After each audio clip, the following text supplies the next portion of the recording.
Voilà plus de 20 ans que Dominique est infirmier à domicile sur le bassin alésien, après avoir été 4 ans en réanimation.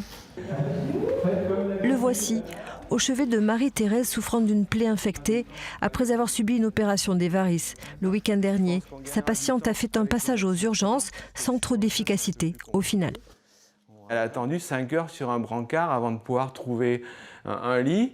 Bon, après, y a toujours des choses qui vont bien, d'autres moins bien. Mais il y a eu un problème sur les anticoagulants pendant 48 heures. Si moi j'avais été d'astreinte, j'appelais le médecin d'astreinte, je faisais une photo, transmission sécurisée. Le médecin pouvait diagnostiquer et dire quelque chose. Voilà. Dominique milite depuis 2 ans pour la création d'un binôme médecin-infirmier qui serait une réponse à l'engorgement des urgences. Ouais. Avec son association, il représente près de 500 infirmiers libéraux sur le secteur. On pose un constat que souvent on est obligé, ou sans qu'on le sache, nos patients vont aux urgences et on pense que ça ne serait pas la peine qu'ils y aillent, ou des fois, nous, démunis, on est obligé de les emmener alors qu'on pourrait faire autrement. Je suis là. L'infirmier passe également tous les jours désinfecter les plaies de Juliette. À 89 ans, elle glisse souvent de son lit. Dernièrement, après avoir actionné son bracelet électronique, les pompiers ont dû intervenir à plusieurs reprises la même nuit.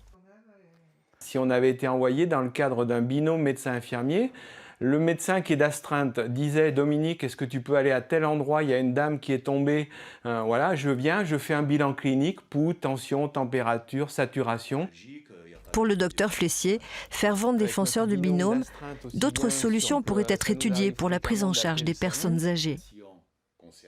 Lorsqu'une personne est isolée et qu'elle a, d'un coup, aggravé sa dépendance sans que pour autant son état de santé se soit dégradé, et donc la mettre en danger, il faut la mettre à l'abri.